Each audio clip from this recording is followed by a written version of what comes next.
I'm Aaron. I'm the team principal and designer. I'm Clive. I'm the driver and car technician. I'm Sam, and I'm marketing and pit crew technician.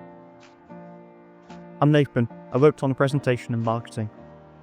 Together, we are Drift Dynamics Racing. We're from the Bishop's Bluecoat High School in Chester, and our supervising teacher is Mr. Cross.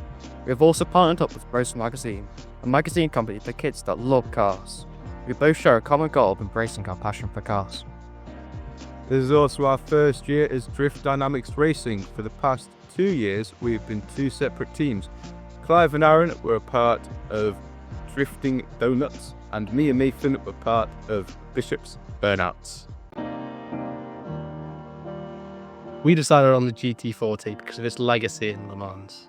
We had previously designed a GT40 back in 2023. This gave us a foundation to work on for this year, but we decided to redo everything and start from scratch.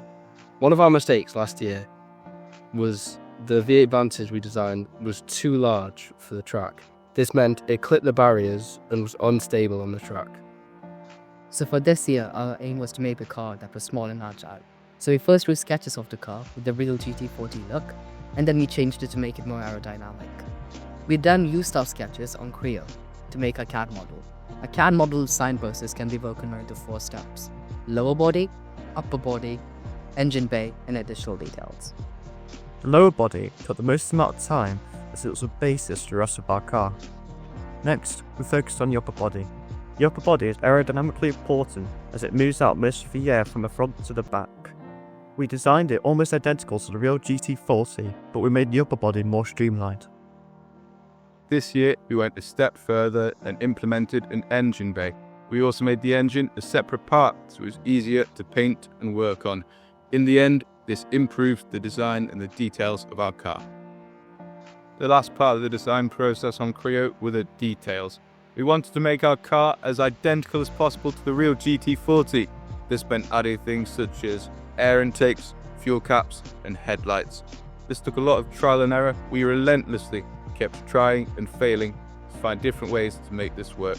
For example, with the headlights, we've produced 5 different variations until we settled on one which will work. We did airflow analysis throughout the whole process using a software called Ansys Dynamics. But in the end, our main objective was to increase downforce. So we implemented a rear wing. This really improved the amount of downforce we had, but we also realized that the engine was creating turbulent flow at the rear. This made the rear wing less effective. To fix this, we decided to add a plastic panel to cover the engine bay. We also experimented with a diffuser design to improve the airflow underneath the car and make it overall better. Overall, because of the curved body shape, the more streamlined upper body, and the rear wing, this is aerodynamically the best car we have ever designed.